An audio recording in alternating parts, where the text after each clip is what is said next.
crowd will now turn its attention from the big screen, where they've been watching Hopkins, to the ring. Well, they'll watch Jones, and you know how much motivation Jones has now to look good. Earlier this week, he performed a rap song which has risen to number 2 on the rap charts at a nightclub here in Miami. So surely Roy will appreciate as much as anybody what the HBO original drama series Oz actor Mums has to say about the light heavyweight champion of the world. Sometimes you gotta go gutter. Take a ginsu through soft butter. Holla at the...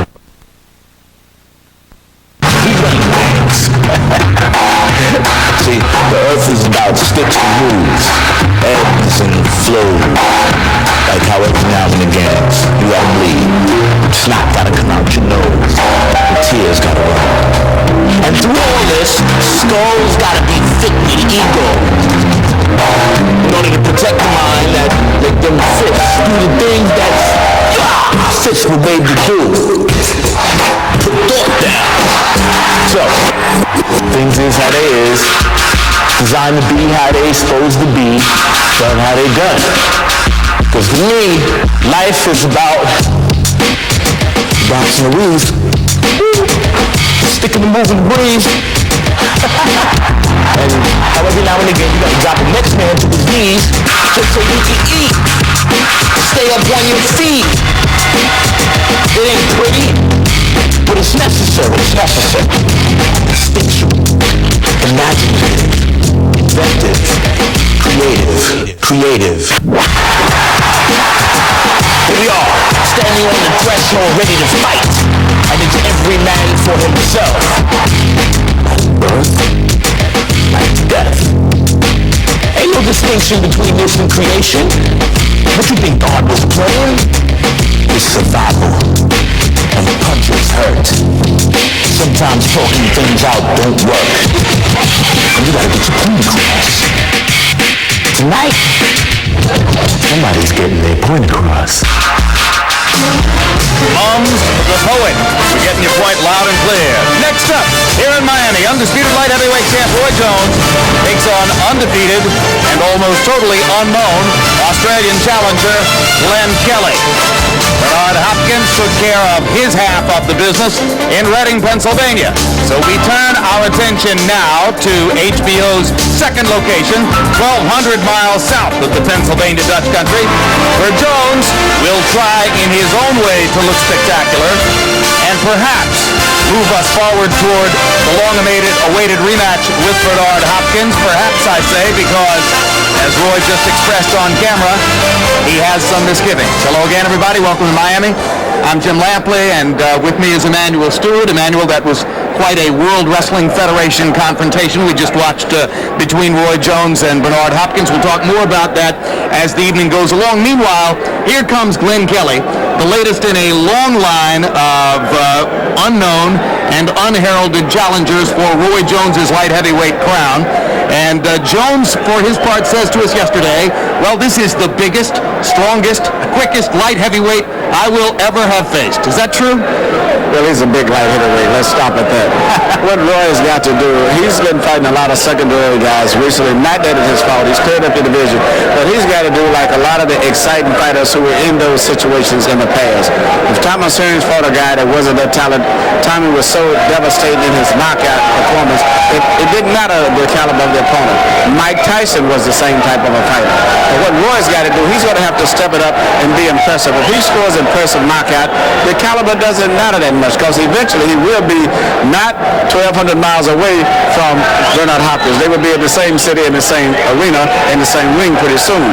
But he needs an impressive performance tonight.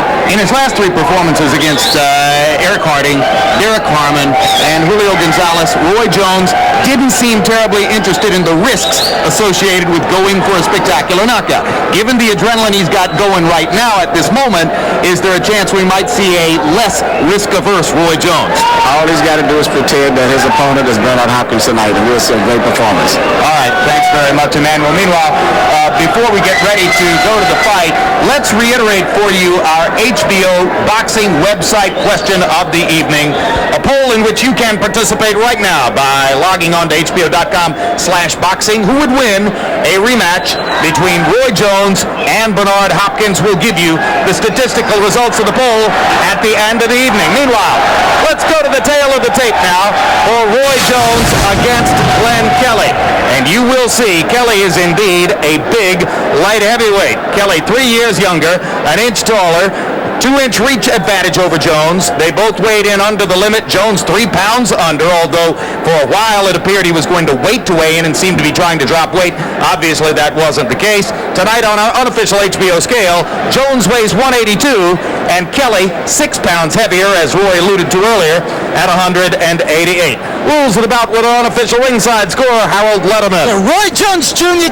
Glen Kelly fight is scheduled for 12 rounds using the unified rules of the Association of Boxing Commissions. There is no 3 knockdown rule. Only the referee can stop the fight.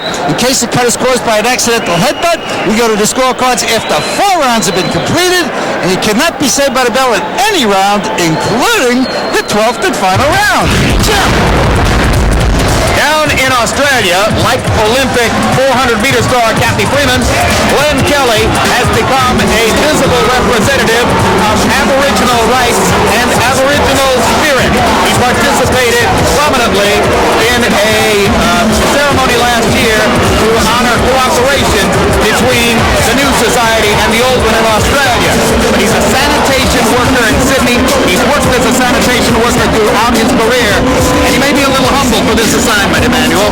That's what I'm concerned about. He seems to have some humble background. And having Jeff Bennick in his corner does help a lot. Jeff is just opposite. Unfortunately, Jeff isn't fighting tonight. But you're going to see Jeff continually talking to him throughout the entire night. Because Jeff is where he gets his energy and strength from. Jeff Bennick, a former world champion of 130 pounds, an extremely fiery personality, who tells his fighter Glen Kelly he wants him to attack Jones, rough him up, disrespect him, foul him if necessary. I don't think there's any question Jeff would do it. That's correct, but that's the only way he's going to fight Roy Jones to be successful. You cannot outbox Roy Jones. There's only one boxer in recent years, probably Thomas Hearns, who would have been a problem, but it probably possible to outbox Roy Jones. But for the rest of these guys out here, they're going to have to be very physical and don't be too intelligent, trying to think and analyze. You're just going to have to get out there and just fight Roy Jones, and make Roy Jones fight more than he should. But I don't know if this is the man that can do that. 28 wins, no losses, 1 draw. Terrific record for Kelly. His big credentials for this fight: 2 wins by knockout over Roy Jones's sparring partner and friend Billy Lewis. Fighting Billy Lewis, far cry from fighting Roy Jones. That was interesting when I was telling him about the entire atmosphere of fighting one of the most colorful fighters in the world. You know, we're Roy Jones country. Hip-hop music, dogs, you got the horses. Beautiful. You got everything going on down there, all of the movie stars. He says, well, I fought under those conditions before. I fought Billy Lewis. Yeah, but you wasn't fighting Roy Jones. Meanwhile, Roy Jones recently released a rap single, which has made it all the way up to number 2 on the rap chart. Meteoric success already as a rapper for Roy. His album, Round 1, will be released February 26th with great anticipation. The multi-talented Jones has often shown off in the past his ability to do different things outside the ring. He once defeated Eric Luca in a title defense after playing in a basketball game in a minor basketball league that morning, and I'm sure the rap music isn't going to distract him too much here. No, he has a tremendous amount of concentration to focus on boxing and be involved in so many other things. But if he was fighting the quality of fighters of the 80s, like the Thomas Hearns, the Marvin Hagler, the Sugar Ray Leonard, he would have a different problem. He would not be able to do all of those things. That's reflective of the caliber of the opponents that he's fighting.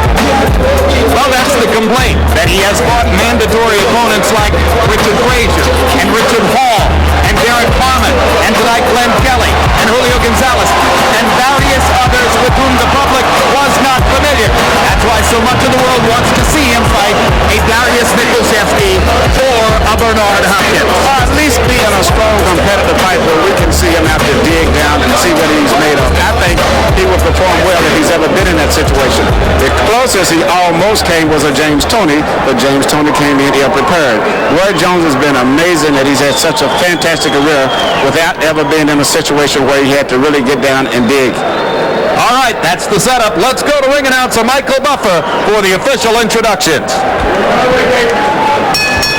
Ladies and gentlemen, welcome to American Airlines Arena here in Miami, Florida, where tonight Square Ring Incorporated presents 12 rounds of boxing for the undisputed light heavyweight championship of the world. Brought to you in association with Roy Jones Jr. Round 1, the album, and the American Airlines Arena. Sanctioned by the Florida State Boxing Commission, Chairman Alvin Anton. The 3 judges at ringside scoring this bout on the 10-point must system will be Samuel Conde, Rich Green, and Peter Trematera.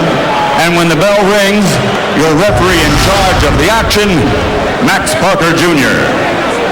And now, from Miami, Florida, to all the men and women now serving in the armed forces of the United States of America, ladies and gentlemen, let's get ready to rumble!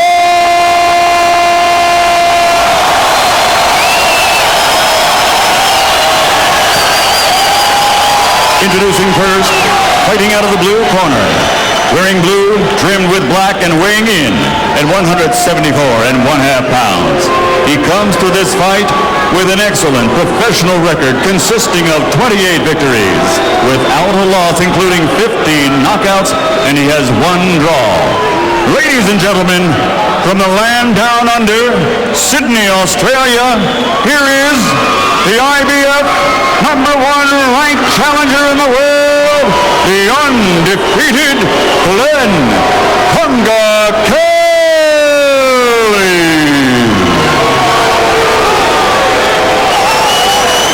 And across the ring, fighting out of the red corner, wearing red with white trim, and weighing 172 pounds. He was the most outstanding boxer of the 1988 Olympics, and since turning professional, he has won 4 world titles, with a record that stands at 45 victories, including 36 knockouts, with only 1 loss by disqualification, avenged by a first-round knockout. He is universally acclaimed as the very best boxer in the world for the past decade, from Pensacola, Florida, presenting the former middleweight, former super middleweight, and 2-time light heavyweight champion, the reigning, defending, undisputed light heavyweight champion of the world, Roy Jones.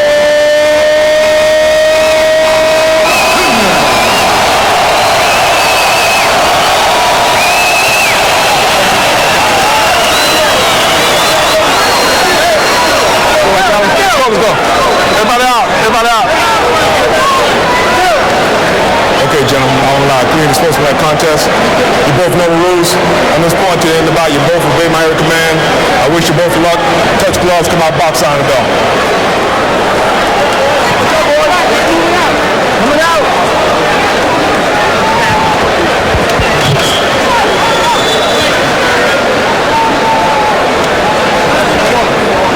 Stars in the crowd as Roy Jones's extended friendships within the sports world are on display here. Barry Bonds at ringside, brand new Atlanta Brave Gary Sheffield at ringside, various leading lights from the worlds of rap music and hip-hop fashion and music here. And there's Jeff Finnick trying to inject some fire into the heart and soul of his fighter, Glen Kelly. At one point during his second fight with Billy Lewis, Kelly's performance was so disheartening to Finnick that he left the corner and allowed the fighter to come back to the corner between rounds without being there to talk to him. He said that got the message across. That was a very emotional fighter type trainer, but it also was the same way as a fighter. If Jeff were in the ring, he'd be giving up 55 pounds for Roy Jones, and you just know he'd jump in his face anyway. He would maybe be a bigger threat than Kelly is. But will Kelly? I'd like to make a note also that Jeff Fennick has just been inducted into the International Boxing Hall of Fame in Canastota, New York. So this June I will be up there to welcome him. You're no doubt already a member of that Hall of Fame, Emmanuel. Yes, and I'm very excited about being up there when he gets inducted too. Kelly backing off as Roy Jones begins the assault with straight right hands. Again, if you haven't seen much of Jones, clearly the most unconventional style of all current great fighters. He seldom starts his attack with the jab. He'll lead with hooks, lead with straight right hands. Sometimes he'll just jump in and immediately go to infighting because he can do that too. Brilliant skills in every area, Manny. The thing he's got to do is to make a faster and more consistent tempo fighting this guy. This guy likes to fight in spots, very much reluctant, and if Roy fights his normal style of laid back, it could be a boring fight. You see the size and strength of Kelly. This for Jones is like hitting a brick wall compared to some of his previous opponents. The willowy Richard Hall, for instance.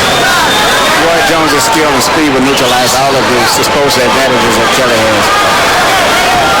And certainly from that range, Kelly won't be able to bother him much. No, Kelly, his basic fundamentals are bad. When he misses a punch, his right leg is all up in there. Once Roy sets the tempo up a little faster, it's going to be just a matter of time. If Kelly really wanted to compete with Jones, wouldn't he, Emmanuel, have to step right up into his chest? Yes, he would. It's not his nature. He's just the opposite of Jeff Fennick.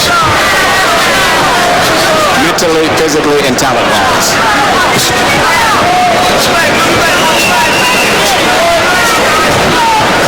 So abundantly clear in yesterday's conversation when every time we asked Kelly about his approach to fighting Jones and what she was going to do, Fennick would answer. And eventually you said, I can see that Jeff is fired up to fight Roy. How about you, Glenn?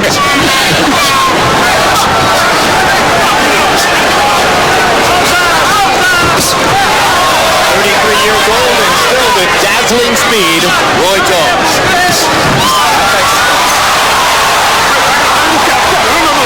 Roy's doing just what he and I discussed earlier. To fight a guy like this, you're going to have to just fight a faster tempo because this guy's not used to not only fighting fast, he's not used to thinking fast. So just start doing a lot of different things, body movements, everything, to make him get off track and make him have to speed up his tempo, so to say. Time for the TSN Playbook Trivia question. Who did Roy Jones do With a vicious body shot. Who is the present WBA Cruiserweight Champion of the world? Box numbers in round one. Glen Kelly landed 1 of 20 attempted punches. Jones, not much faster tempo, 7 out of 34. Usually starts cautiously in round one, tries to get a look at his opponent, what he's going to do before he begins to develop more of the arsenal.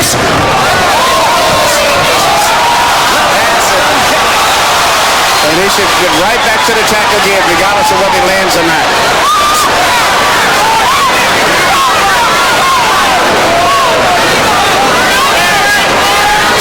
In his title defense in Los Angeles last summer against Julio Gonzalez, who was also big for a light heavyweight, Jones knocked Gonzalez down 3 times in the first, 5th, and 12th rounds.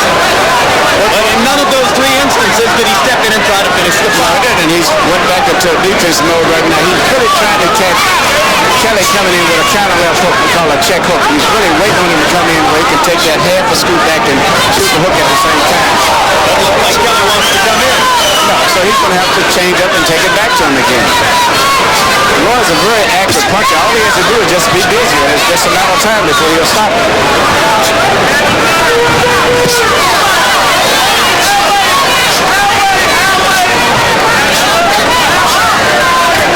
Among the many things at which Roy is so totally adept, he feints as well as any fighter in the sport. And he can decoy you. He'll look right at the middle of your chest and hit you in the head. Right on the He'll look chin. at your head and hit you right in the belly. A very exceptionally intelligent and gifted fighter.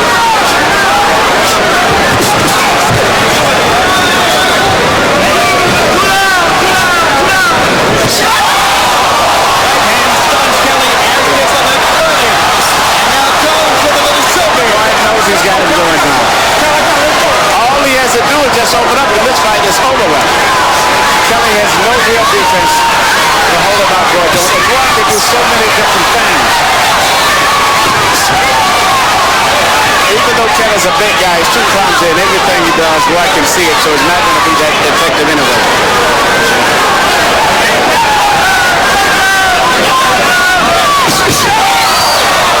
Looping uppercut. Again, the left hook. Kelly has dropped his right hand every time Jones has started with a left hook. It's just a matter of time. I think Roy's going to put on one of his better performances tonight. He's got the perfect opponent in front of him.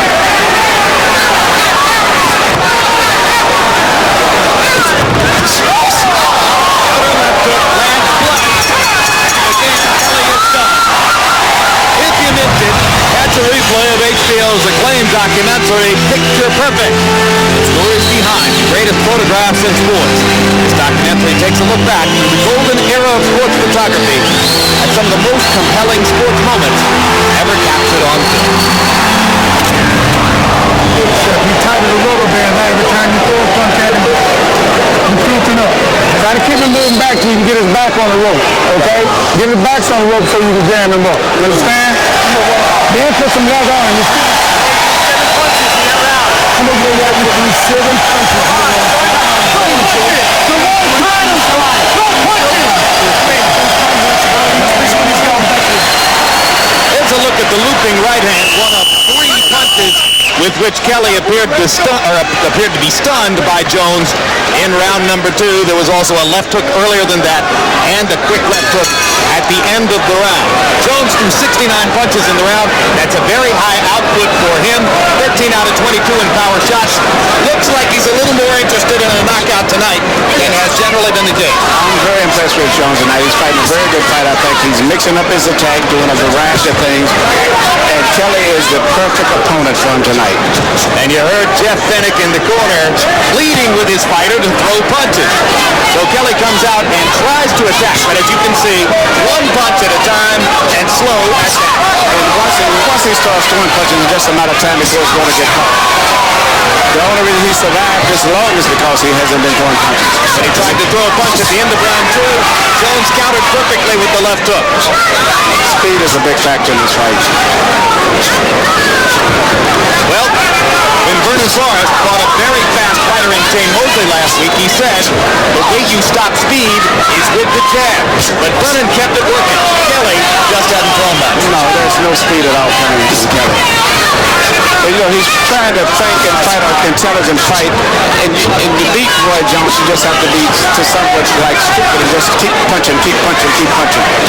And even then, he's not going to improve it so much, but it's his best chance. This is exactly the opposite of what Kelly acknowledged he would have to do to be in the fight. So it's easy to talk about it. It's not very easy to do. Not that easy to do, especially with a challenger fighter like Roy Jones.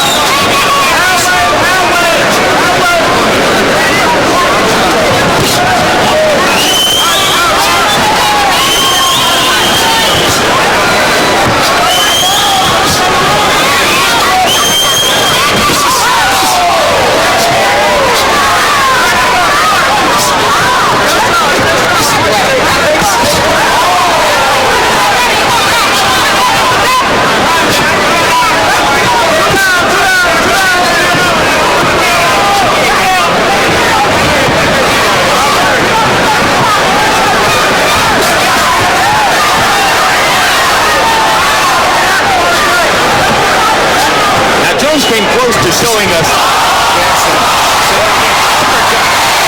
He never knew where Jones was going to punch from. Jones is mixing up his attacks so much. Overhand right hand to the rib. Now he created a leaping left uppercut right between the gloves. A leaping left uppercut. You wouldn't teach it either, would you? No, but he was studying the hand position. And he realized that every time he goes at this guy, he's putting his hands on the side. So Roy, being as smart as he is, he charged at him with a left uppercut. First knockdown of the night for Jones.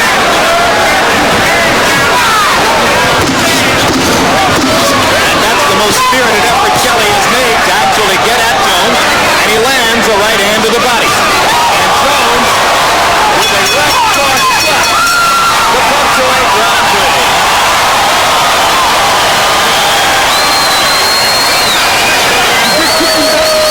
Back to his corner, you punch him and he knocks you down. Glen, we can't stop and start. Let's put the pressure on him, Glen. Glen, what's the worst case scenario? Well, then let's do it then. Let's go run for it, son. Let's not give him a chance. Let's not just let him hit us when he wants to. Make him fight us. If he's going to hit us, if he's going to knock us down, make him fight for it.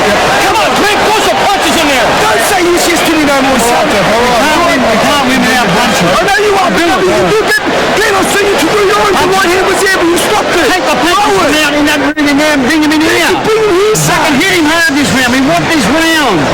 Come on, Glen. Here's the knockdown, and as you say, a leaping left uppercut. Anticipation of where he was going to hold his hands defensively. Roy shot the left uppercut. Round 4 begins. Roy Jones tremendously dominant in the first 3 rounds. Harold, what's the score? Okay, Jim. 3 rounds to nothing. 30-26, Roy Jones Jr. Jim, it could have just as easily been another 10-8 round in the second round because Roy staggered himself to nothing. But so far, it's the old Roy Jones showing us all the tricks, the leaping shots, the step to the right, the bobbing and weaving, the feints. It's incredible. Roy Jones Jr. putting on a show. You heard Jeff Pinnock's campaign between rounds to get Kelly to fight, a speech worthy of the Teddy Atlas, and Kelly actually landed a right hand on Jones's chin while Harold was giving us the score. You know, Roy is noticing the position of his hands, so instead of shooting a lot of straight right hands, Roy's shooting a looping right hand, and later on you may see him change up and then start throwing the right hand right between the gloves. Or he may leap forward and throw the uppercut with the right hand as opposed to the left. And that's why Kelly is going to have a rough time trying to figure out what Roy Jones is. Now this is what you have to do against Jones. He pushes him against the ropes and bangs to the body. He's got to be very physical. See, what made Ike Abiabuchi so successful when he fought Chris Beard, he did not fight an intelligent fight. He just kept throwing punches at Chris Beard from all angles. He didn't try to think. He didn't box with him. He didn't box. He just didn't give Beard a chance to box him. He just went right at him. kept punching. You have to be an animal, in other words, to some degree. That's right. Well, Kelly gave us about 20 seconds of it. There's some what to there. It's just that he's slow. Comes in, and even to the point where if he gets hit with a punch, sometimes he may appear to be staggered or go down. It's just because of such bad balance and coordination over there. Roy throwing a jab. He'll spot the jab from time to time. Fight in a conventional style. If he's hit there, hook right hand, stands It wasn't hurt at just that. Well, it's against bad balance and coordination on the part of Kelly that makes him appear to be hurt sometimes.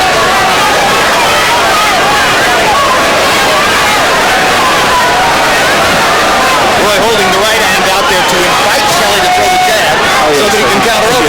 Right, and Kelly is not going to put a jab. What Roy could do would really make this a masterpiece if he could start jabbing. That would relax Kelly a lot more, and then he could take him out with a much cleaner punch.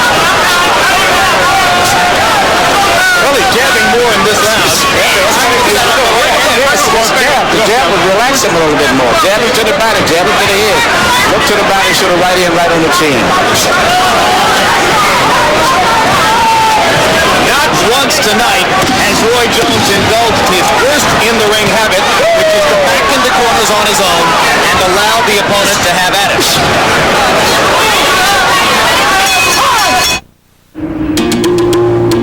If a sports car could teach another car, what would the lesson?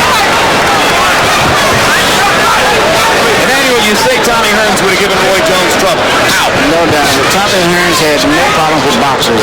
He had problems with maybe ballers, but Ray Leonard, Virgil Hill, Benitez, and Tommy was a master boxer. He would have been a big problem, I think, just style-wise in his prime. Because of his length and his jab? His length, and he used his height very well. And then Tommy had that very sneaky right hand that you never saw. He was not necessarily a hard right hand puncher, but you never saw the right hand. He was one of the best guys that was deceiving the right hand. So he would have been a big problem. Who would have countered him?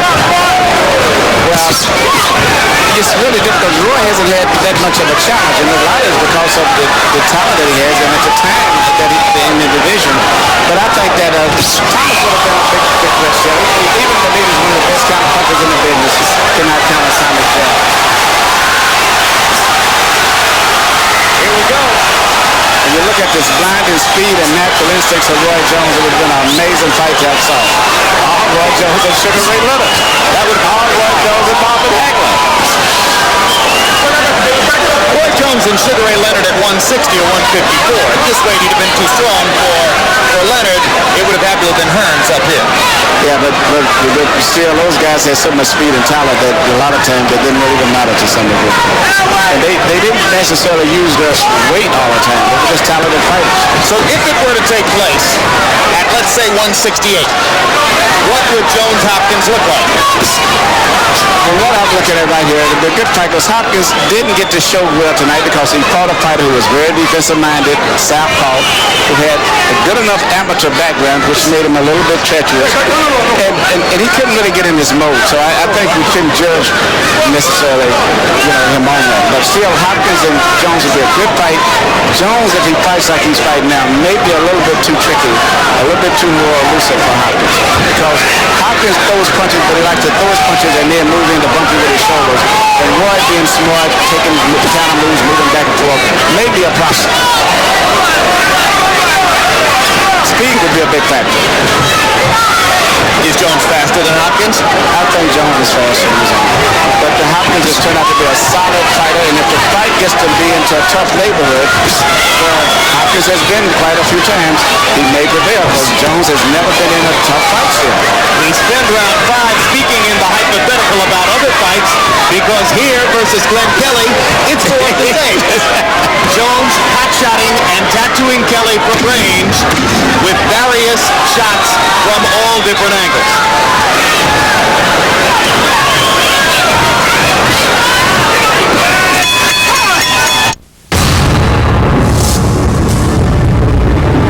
Voiced by about round 10. No, and pretty soon he may just jump in the ring and start fighting himself. Let me show you how to do it, Glenn. Yeah. Even that last exchange, it wasn't that Kelly was really hit. He just so clumsy and uncoordinated.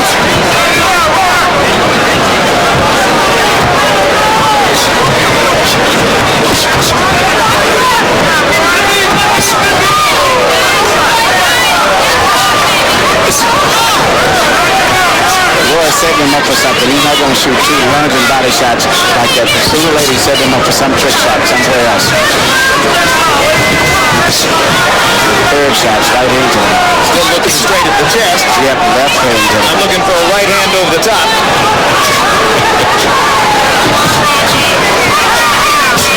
Panic finally gets Kelly to throw a jab.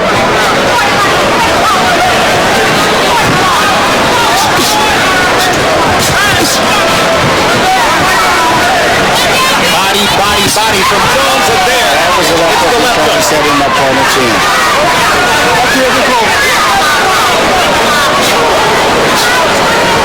To me, seemingly, the ideal punch for Roy to land would be a left hook to the outside, purposely let him block that, which he will, and then shoot a straight right hand through the middle, which he hasn't shown all night, and I think there's a good chance he could possibly knock out Kelly with that combination. A left hook to the side and a fast right hand right through the middle. First time all night that Jones backed himself into the corner, but Kelly couldn't pin him there. Kelly's just a little too slow. It's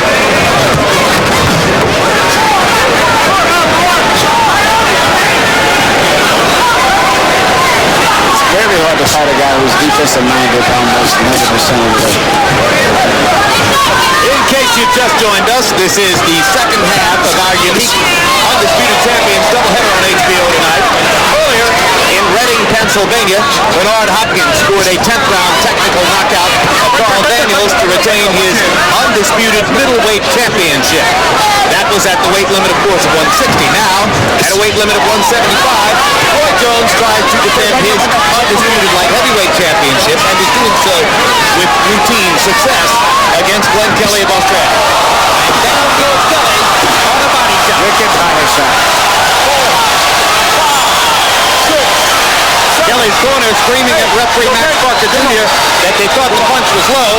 I thought it was right on the... No, it was not low to my knowledge. A mistake. I thought it was illegal. Right on that line. And having hurt Kelly to the body, Jones comes back with 2 left hooks to the head. Kelly's guard is way low because Jones has hurt him badly to the body.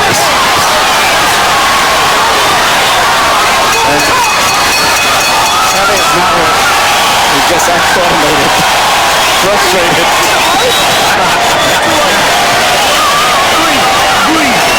Keep him up! Keep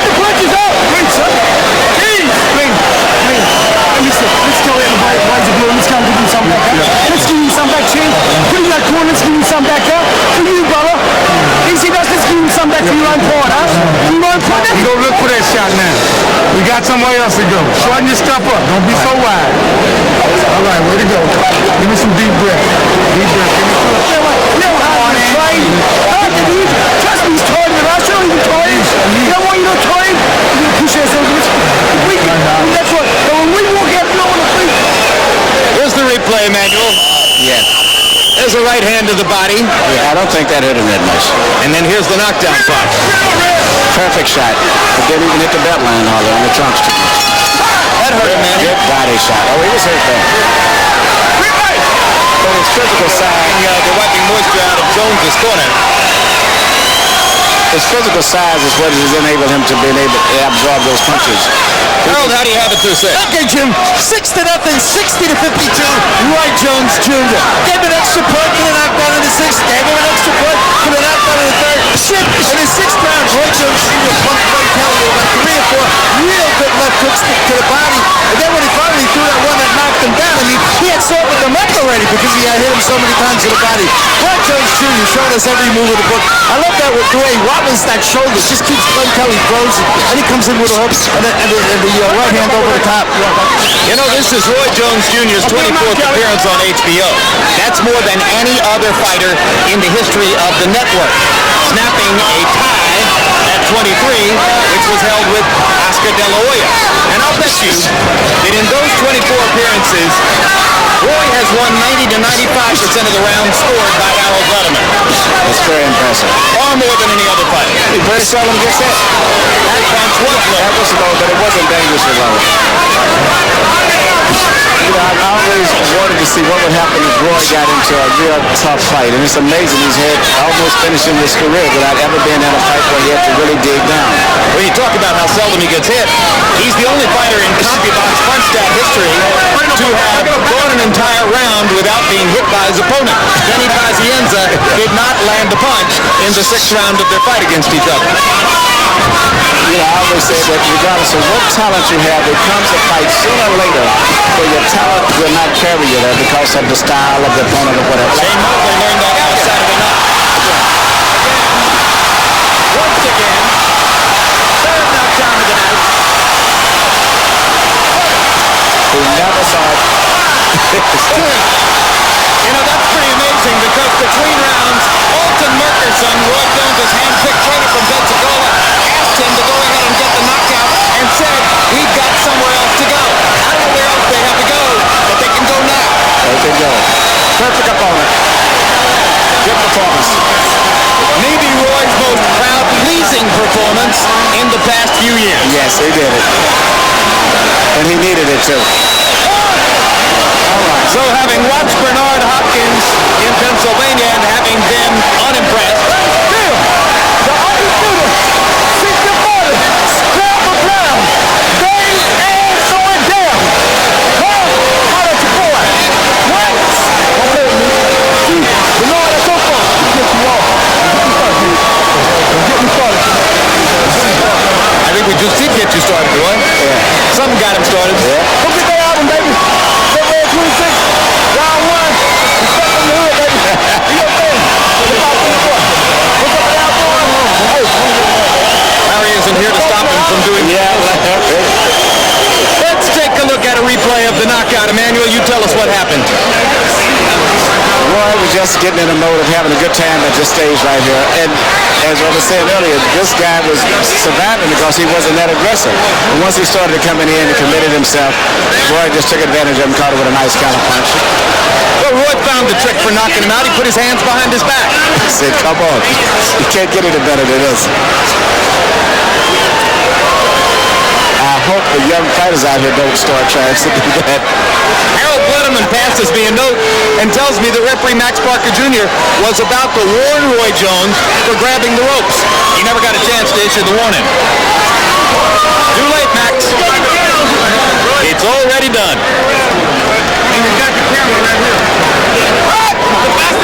Let's go up to Michael Buffer and find out at what moment Roy scored the knockout. Ladies and gentlemen, referee Max Parker Jr. reaches the count of 10 at 1 minute, 55 seconds of round number 7. The winner by knockout victory and still the undisputed light heavyweight champion of the world, Roy Jones Jr.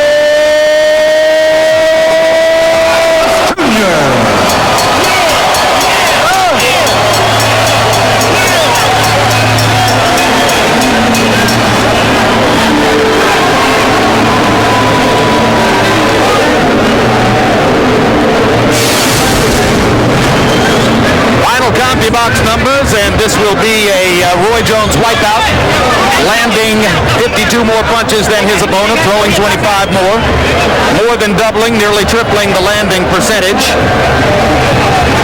And power shots, the heart of the Roy Jones attack, 73 out of 139, 53%. In other words, most of his misses were with the jab. And let's take a moment now to talk to the undisputed light heavyweight champion of the world. Roy, were you more motivated than normal to please the crowd and provide some spectacle tonight? First of all, I take time out to thank my Lord and Savior God for everything He did. Blessing me to be here tonight, blessing me to finish my album up, and blessing me with the skills that I have to perform.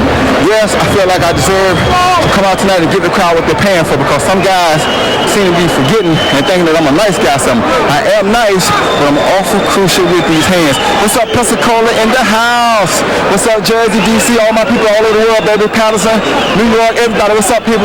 Pensacola in the house, go. Roy, how much of your motivation tonight, if any, had to do with Shane Mosley's loss last week and Bernard Hopkins' appearance on this network earlier this evening? That had nothing to do with neither one of those. I take my hat to Shane, because Shane fought a tough fight. He did his thing. He tried. He'll come back and he'll do good thing. Bernard Hopkins is still the same old Bernard Hopkins. Bernard Hopkins needs Roy Jones to make a fight. Roy Jones don't need Bernard Hopkins. I can entertain with anything. I take what comes my way pound for pound. That man 188 pounds tonight. I'm 182. Bernard don't want to mess with me, man. I'm trying to be nice about this. Then I beat him. What the hell I got to spend 50-50 with him for? He ain't never beat me. He ain't never beat nobody. He got one name on his record. Felix Trinidad. That's it. The other name on his record he lost to. That ain't worth a damn to me. I don't want to hear that. He gonna give me 64. He ain't fighting me. I'm pound for pound the baddest man throwing down. Fights faster than other fighters. Talks faster than other fighters too. Hello, Mario. You believed yesterday that Glen Kelly was going to come out and try to jump in your face, get up on you, and rough you up. Instead, he seemed to want to stay back and away from you. Could the knockout have come earlier if he had been more aggressive? Yeah, if he came at me earlier, the knockout would have occurred earlier. But man, admit the truth, man, Jim. Admit it. You know, I look 5 times better than a Bernard Hopkins and anybody else that you've seen in the last 12 years. Understand? I've been doing this. I ain't been up and fell off. I've been through the Lennox Lewis era, the Nassim Hamed era, the Sugar Shane Moses era, the Oscar De La Hoya era, Mark Antonio Barrera. I've been through all the eras, and I still been here. Give me mine, boy. When you fight like this, it's tough to argue the point. Let's take a look. Let's take a look at the knockout. And Harold Letterman says to me that the referee was on the verge of warning you for grabbing the ropes. I wasn't there. I was chicken fighting. My Wayne was behind my back. Chicken fighting. I was the game used to be. That's that chicken fighting stuff. You did that to make him come at you, right? I had to make him commit. He didn't want to commit, so I had to give him the chicken thing. I ain't looking for no ropes. That's a chicken wing. You know what I'm saying? Watch him. Come here. Don't do that. Come here now. Don't do that. Y'all must have forgot. Is that going to go on the highlight reel? You got to. Y'all must have forgot. Y'all must have forgot. Go get that album, baby. February 26th. Y'all must have forgot in stores. Do that for Roy J.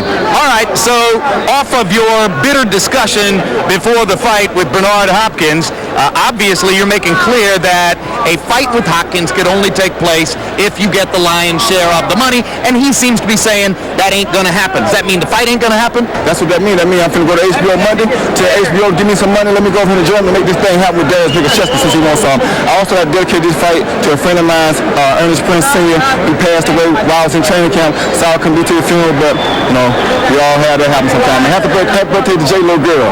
Right, you know, I enjoyed working with you as an expert commentator so much that I want you to, you want to narrate the Hopkins highlights with me? Yeah, come on. All right, give me the highlight sheet here.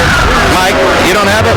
I must have lost it. All right, earlier this evening in Reading, Pennsylvania, Bernard Hopkins entered in his executioner's mask to take on outmatched southpaw opponent Carl Daniels, and this was a matter of Bernard wearing down Daniels largely with body shots throughout the fight. What did you think?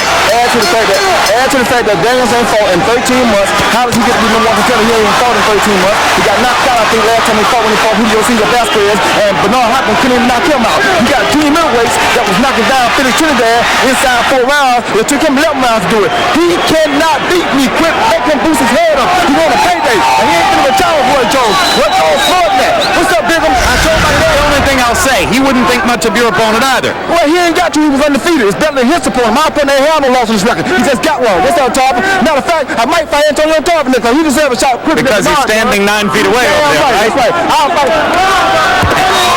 Antonio Tarver's an awfully big light heavyweight. I don't give a damn. That was a big one I fought now. I don't give a damn.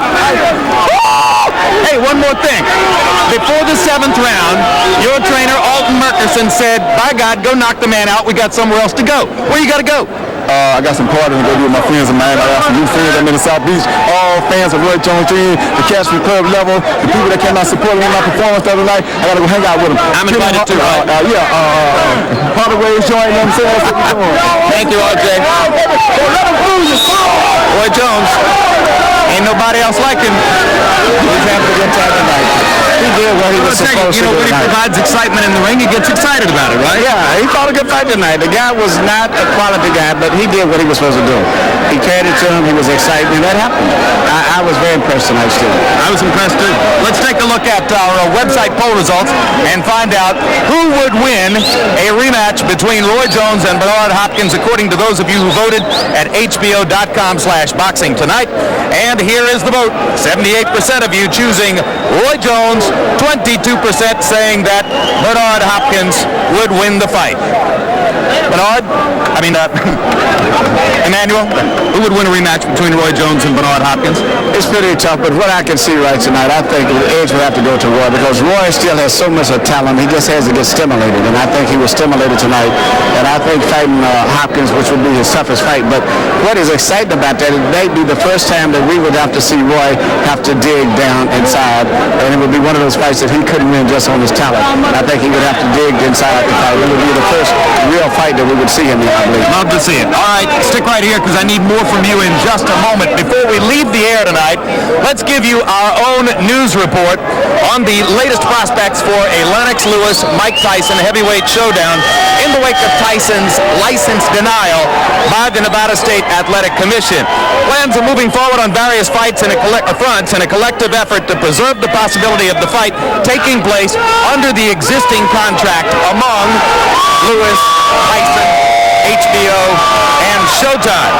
The one apparent possibility is for the event to take place in California, where reportedly the State Athletic Commission will schedule a hearing to consider a license for Tyson as early as next Saturday, February 9, and where officials at Staples Center in Los Angeles indicate that they would be interested in staging the fight, not on the original scheduled date of April 6, but as soon as April 20 or April 27. Meanwhile, officials in Texas and in Florida are also said to be interested in hosting Lewis Tyson if the California possibility fails to materialize. Meanwhile, it could conceivably take place here in this arena in Miami. Yesterday, prosecutors in Las Vegas reportedly were presented by Las Vegas police evidence and a recommendation of rape charges against Tyson related to the allegations of one woman with whom the fighter reportedly had a 6-month relationship last year. While Las Vegas police now continue to investigate allegations which have been brought forward now by a second woman. It's unclear when and whether the district attorney will press either of these charges, and if so, how those criminal rape charges might affect the prospects for a Lewis Tyson fight. As for Mike Tyson himself, yesterday his advisor Shelley Finkel said to me that Mike remains eager for the fight to take place and is continuing to train forward toward the possibility of fighting Lennox Lewis. What about Lewis's attitude? Let's turn to his trainer, Emmanuel Stewart. Where does Lennox stand right now on the prospect of fighting Mike Tyson? First of all, Jim, Lennox Lewis has always wanted to fight Mike Tyson more than any other fighter in the world. Not just to fight, but he wants to knock Mike Tyson out. Lennox Lewis is one of the few guys who is not afraid of Mike Tyson. Even in the altercation, if you notice, as soon as Mike got close enough, Lennox started to punch him. But based on the decision of the Nevada Commission, which we have to take seriously because that's the biggest and probably the most experienced commission in the world. For them to render a decision like that after a thorough investigation, an interview with him, and also to see the actions that he has had following that even, we're seriously not sure whether Mike Tyson is able to fight. That is the problem. And if he fights, and say if Lennox even knocks him out, it would be almost like either maybe we unfairly took advantage of a man who was not really mentally together. Then you got the other commissioners who in HBO and Showtime, whether they want to take the risk of what may happen. And the fight is moving in the arena of not being a sporting event, which it was earlier, but now it's more like a circus type event. It's more bets being made on whether Mike Tyson is going to be disqualified, more so who's going to win the fight, or whether Mike Tyson is going to bite somebody or kick someone.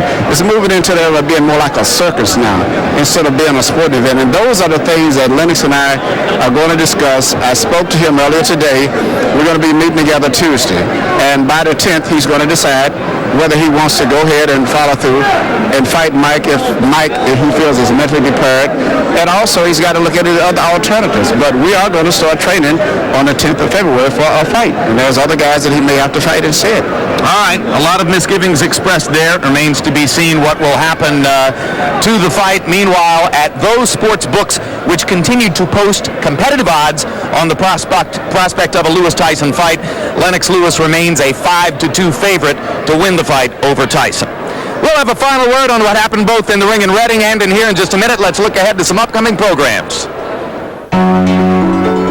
I think it's important to tell stories of our history. I don't think that there's ever been a more moving treatment of the history of slavery. This was a Holocaust. I couldn't have made it. Then I think somebody made it happen. We're strong enough to overcome anything.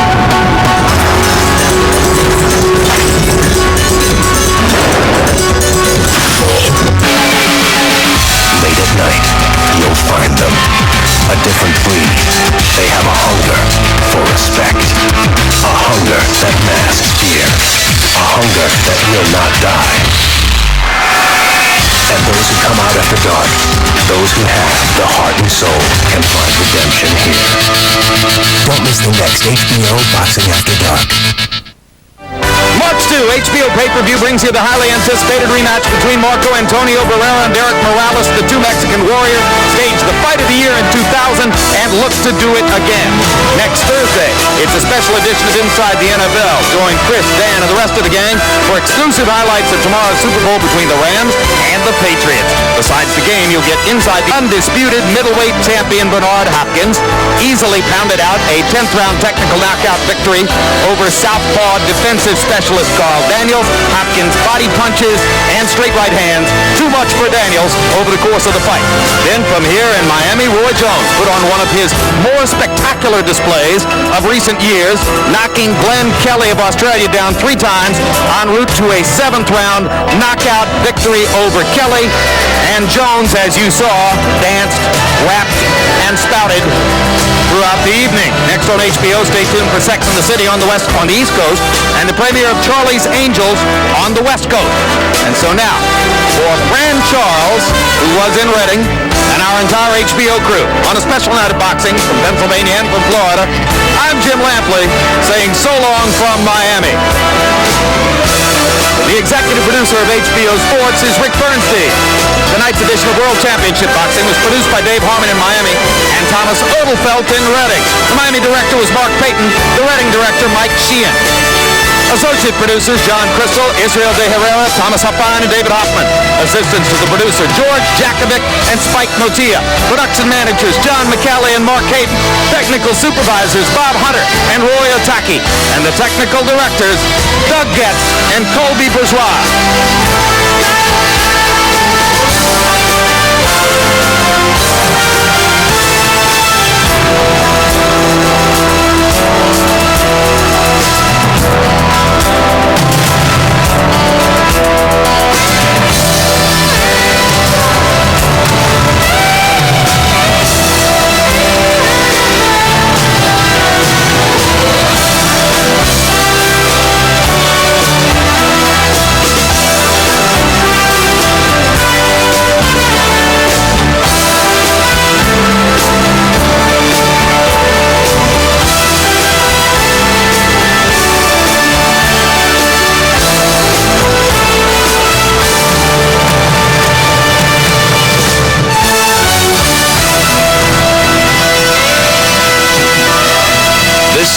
presentation of HBO Sports. The next. Imagine a work of art without